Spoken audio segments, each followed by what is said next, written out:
Xo'sh, men aynan shu stakandan suv ichdi deb kim ayta oladi? VPN ham shunday ishlaydi. Siz Rossiyadan Meksika orqali ulanasiz va na ruslar, na meksikaliklar hech narsadan shubhalanmaydilar. Internet balkanizatsiya nima ekanini bilasizmi? Bu bizning sevimli global internetimiz bir qancha joylarga bo'linganda sodir bo'ladi. Rossiyada xorijiy ijtimoiy tarmoqlar bloklangan, Qo'shma Shtatlarda esa TikTok blokda, agar bilmagan bo'lsangiz.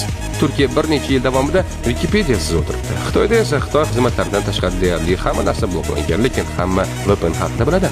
Odamlar baribir uni chetlab o'tishini bilgan holda nega hokimiyat biror narsaga taqiq qo'yadi? Hatto Peskovda ham VPN bor. Nima qilibdi? Bu taqiqlanmagan-ku. Chunki ular bir narsani bilishadi. Odamlar dangiz. Ro'yxatdan o'tish, yuklab olish, hatto tugmachani bosishga ham erinishadi. Vaqt o'tishi bilan ular YouTube'siz, Odnoklassniki va televizor bilan qolishga ham rozi bo'ladi. Shunday bo'lishi ko'zlangan ham aslida.